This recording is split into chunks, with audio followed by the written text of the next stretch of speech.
How would you like it if banks made less money? How would you like it if banks made less money and that money gradually flowed to the average Canadian?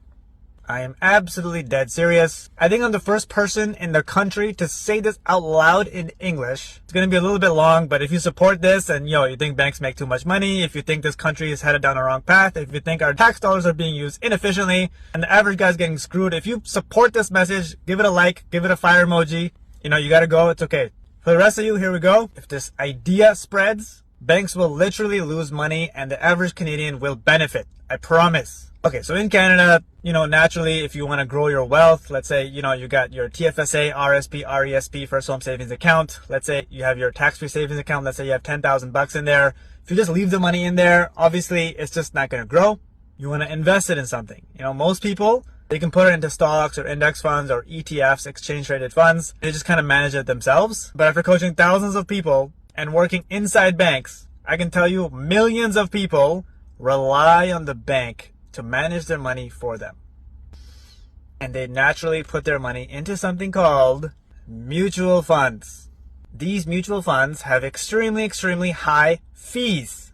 A mutual fund would have a fee of 2% every year. However, there's this other thing. It's called a ETF, exchange traded fund, where the fee is not 2%, it's 0.5%. There's currently $4 trillion in mutual funds in Canada. The big banks make about $4 to $11 billion just in fees. Why do people still invest in mutual funds? Is because people don't want to take risks. They don't have access to information. But call me crazy, but there's this new technology out there that gives you access to information. Wouldn't it be insane if every single person who has a mutual fund right now took their screenshot of their account and asks ChatGPT, yo, how can I get the same level of market exposure? How can I get the same literally everything where the fee is not 2%, it's 0.5%? Wouldn't that be insane? So if you're someone who manages your own stuff, that's great. But if you're someone who's like, yeah, I don't really know this investing stuff, and I got the bank guy, he took care of it. He had a name tag, he showed me the giant chart and stuff. And if you're one of those people, there's millions of people out there. I'll give you an example. Let's say Bob has 10,000 bucks in his TFSA. He puts it in a mutual fund at the age of 20. And let's say it grows, $500 he's putting into it every single month. Let's assume the rate of return on that investment is 8%. At the age of 60, he'll have about $1.1 million. However, at the age of 20, if he didn't do that, he just put it into the ETF instead. At the age of 60, he would not have $1.1 million.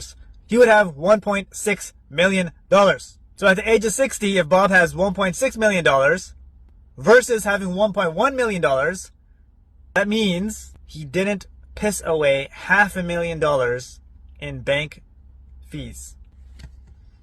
And that's just one person. Imagine hundreds and thousands of people who figured out, oh my God, I can just take my investments, shove it into ChatGPT, and it'll give me the exact same investment vehicle at a way lower price. This is the future. Technology is here. Let's use it to our advantage. I've said this a million times. I'm going to say it again. Bank marketing is not financial advice. No one can manage your money better than you.